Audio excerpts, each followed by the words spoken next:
my name is Cyndy McDonald. I'm an instructor for the UCLA College Counseling Certificate Program, and I'm so glad to be able to speak with you about a topic that is very near and dear to my heart and that I have a lot of experience with, and that's working with neurodiverse students. I am an educator, an entrepreneur, and now a producer. I've been a UCLA instructor for the UC College Counseling program for several years.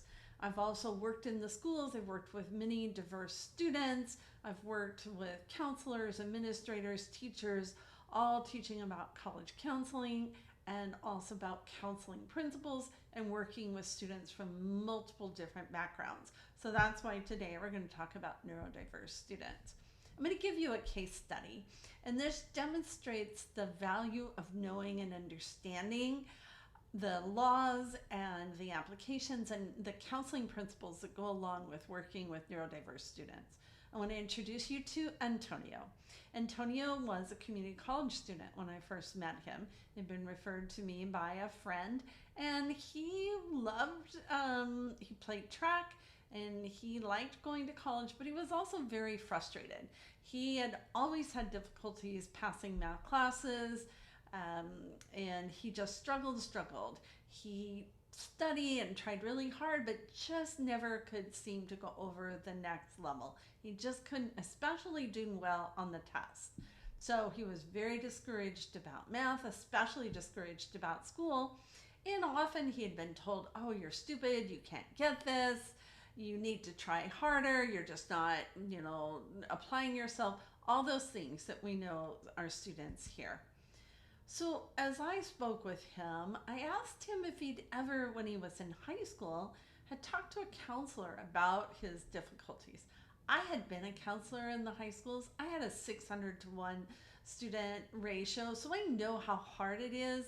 I would never have been able to find a student and say, hey, do you realize that, looking at your grades, I think there might be something we should talk about?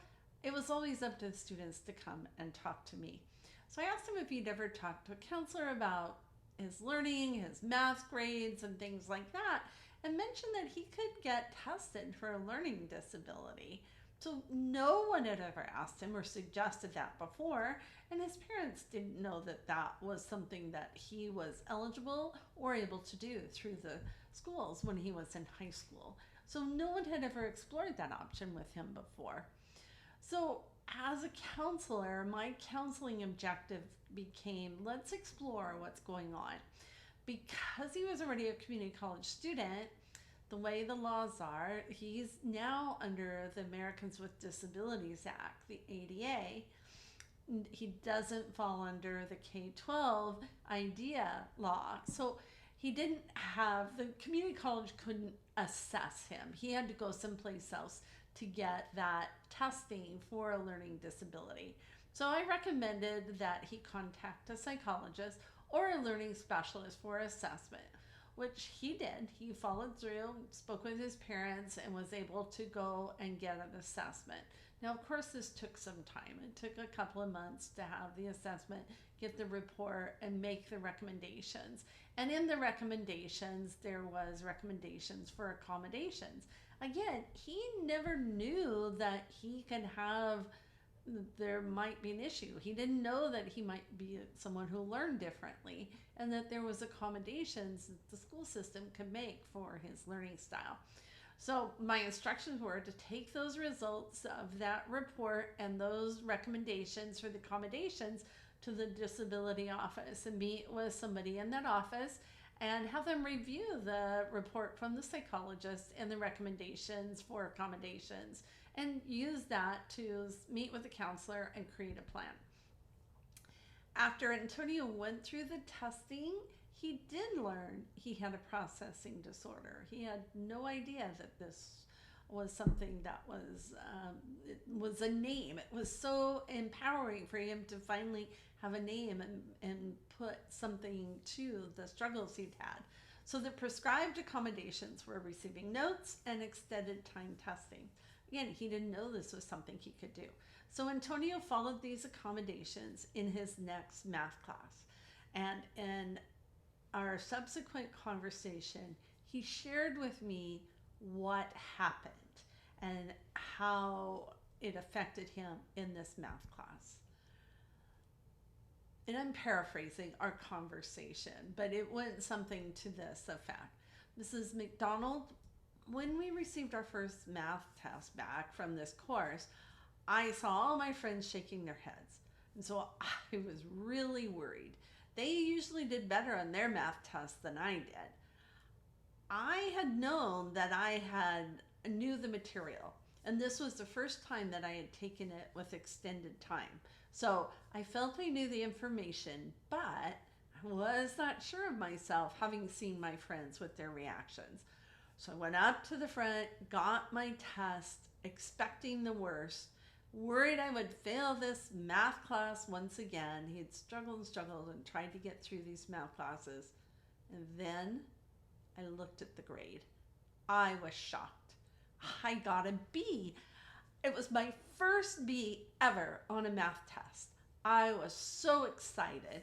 I've never realized that I could ask for more time on a test, and because of that I could do well. He was just over the moon. It just boosted his self-confidence, and it helped him to see that given the right opportunities, he could thrive and he could excel. So I told him, Antonio, this shows you are a smart, intelligent young man. You just learn differently from others. And given the accommodations you need, just like somebody who needs glasses and sits in front of the class, you can flourish as a student. You can learn math.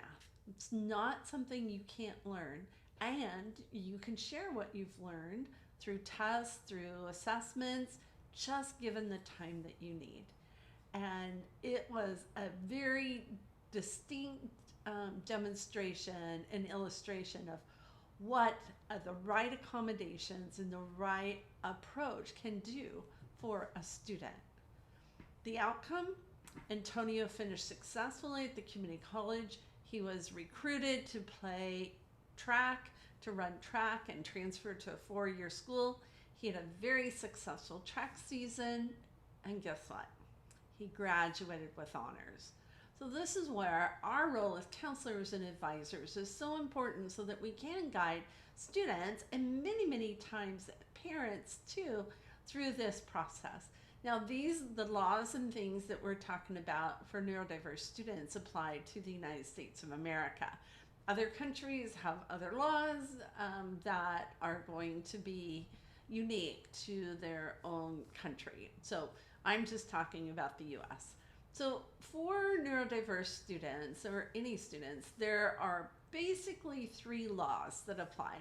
The IDEA law, the Americans with Disability Act, and the Rehabilitation Act. And that is part of the Americans with Disability Act.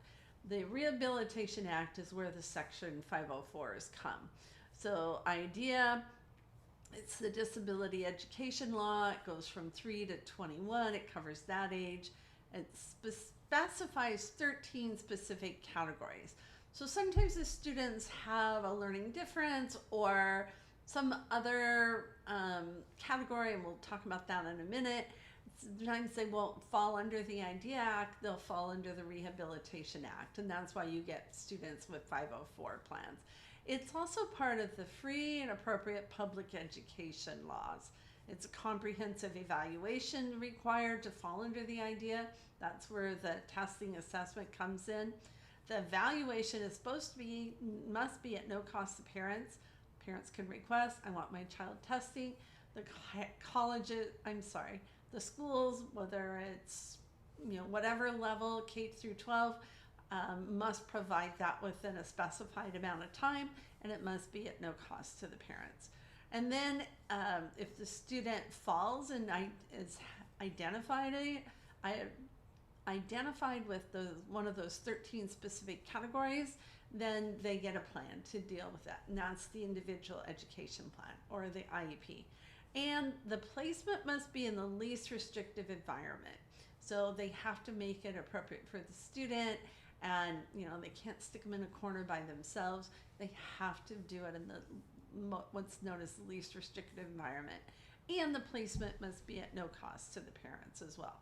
So that's the IDEA Act. The Americans with Disabilities Act is a little different. It's a civil rights law prohibiting discrimination based on those disabilities. It applies at any age, and this is why you can use it with students younger, whereas IDEA basically is K through 12. It must substantially limit a major life activity. So of course, from a legal perspective, there are definitions about that. It must be qualified for a program, job, activity. There's no set evaluation procedure. You don't have to get tested. You don't have to be evaluated. It's also available at no cost to a student and does not require a written plan. You don't have to have an IEP that has legal considerations with an ADA. So sometimes that's where if a student doesn't quite qualify for an IEP, they will have a 504. And I know one of my children, we had done that, and it worked really well. So the Rehabilitation Act, just to give you a little summary, and this is on the screen as well, it is part of the civil rights law prohibiting institutional discrimination. The disability must substantially limit a major life activity, walking, hearing, seeing, things like that. It also provides for appropriate education. If you do it on the Rehabilitation Act, it does require a plan. They can use an IEP,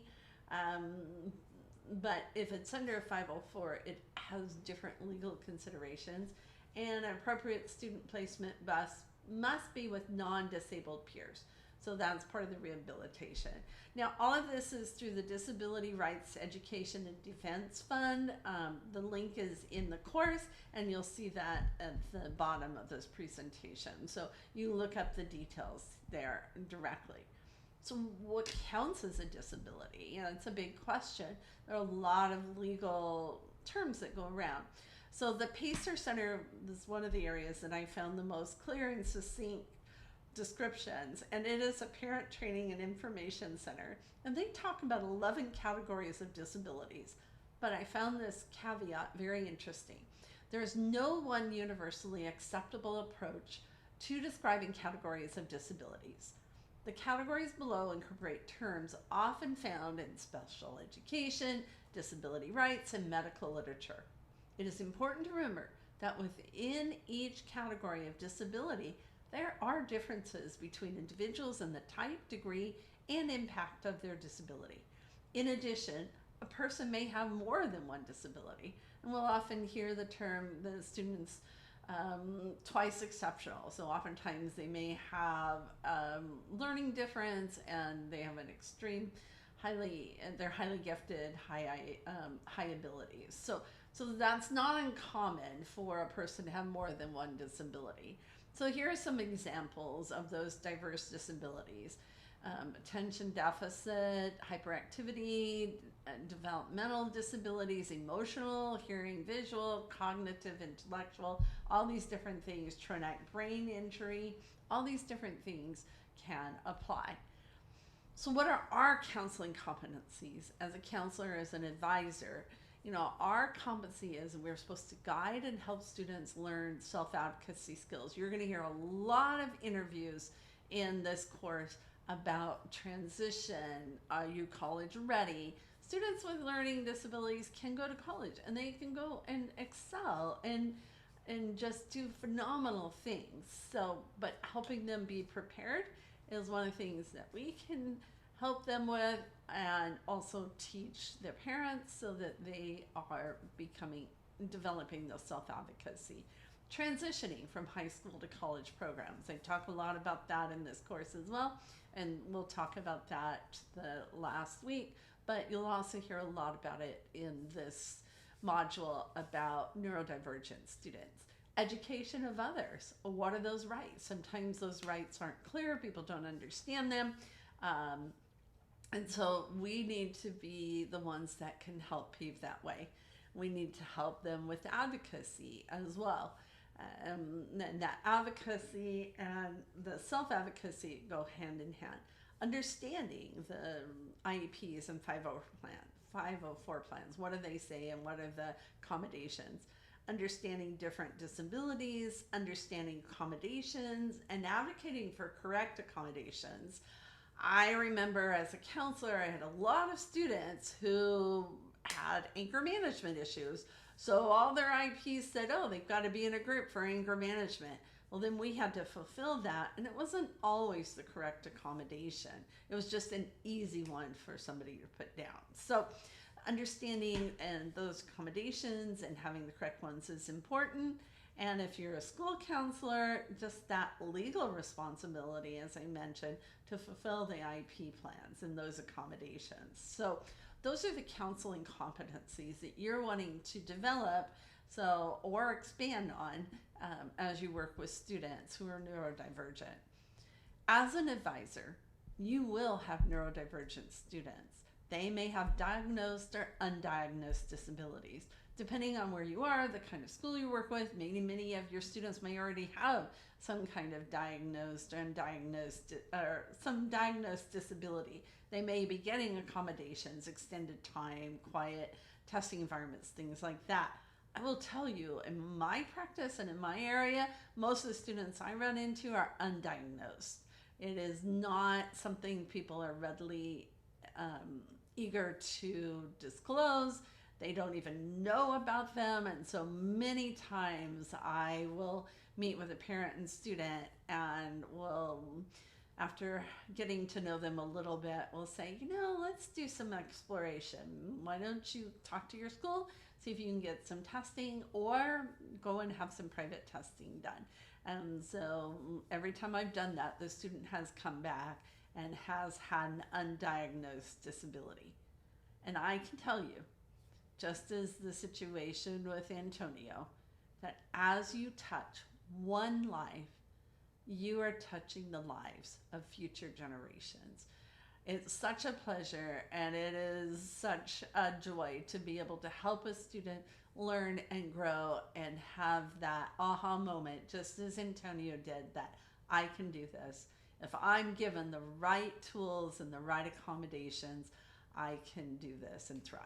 And that's my goal for you as you work with your students.